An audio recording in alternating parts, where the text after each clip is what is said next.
விட்டுட்டு மேலதிகமாக உள்ள மாவெல்லாம் தூக்கிடலாம். இப்போ பார்த்தீங்கன்னா இப்போ எங்களுக்கு சின்ன சின்ன ரொட்டி இங்கே ரெடி ஆயிடுச்சு. நான் ஆல்ரெடி இங்கே ஒரு தட்டில் எண்ணெய் தடவை வச்சுக்கிறேன். அது மேலே நாங்கள் இதை வச்சுக்கிறோம்.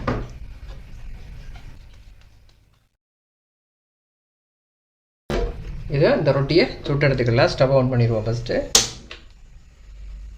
நாங்கள் சுட்டெடுக்கிற கல்லுக்கு கொஞ்சமாக எண்ணெய் தடவிக்கலாம். சரி, ஒவ்வொரு ரொட்டியாக நாங்கள் போட்டு எடுத்துக்கலாம்.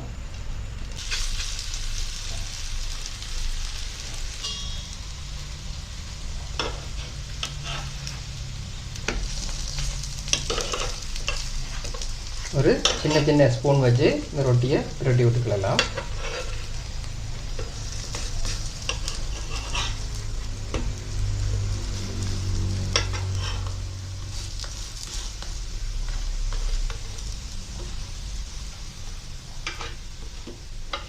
கிட்ட இது மாதிரி திருப்பி திருப்பி விடுங்க.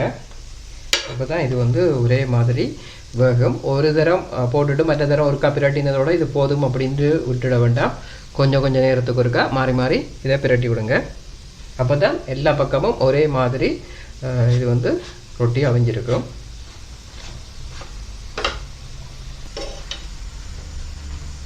பாருங்க, சின்ன சின்ன சின்ன ரொட்டி அப்படி இருக்குண்டு. சரி, இப்படி எல்லாத்தையும் நாங்கள் சுட்டு எடுத்துக்கலாம்.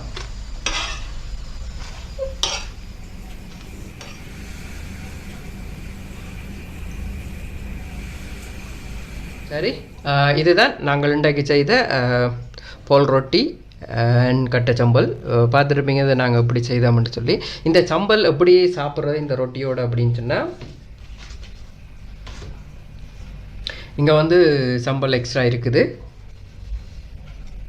இப்படி ரொட்டி எடுத்து இந்த ரொட்டியில் இந்த சம்பளை வந்து இப்படி நல்லா தடவிட்டு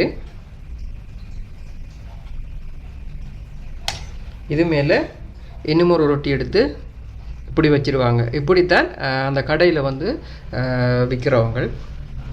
இதுபோல் நீங்களும் செய்து பாருங்கள், எப்படி இருக்குதுன்னு சொல்லி எங்களுக்கு கொமெண்டில் சொல்லுங்கள். இதுவரை நேரமும் எங்களோட காணொலியை பார்த்த உங்கள் அனைவருக்கும் எங்களது நன்றி. இது போன்ற இன்னும் ஒரு சிறப்பான வீடியோவில் சந்திப்போம். அதுவரையும் விடைபெறுகிறேன். நன்றி, வணக்கம். வாழ்க வளமுடன். மறக்காமல் சேனலுக்கு புதியவர்கள் சப்ஸ்கிரைப் பண்ணிடுங்க. நன்றி.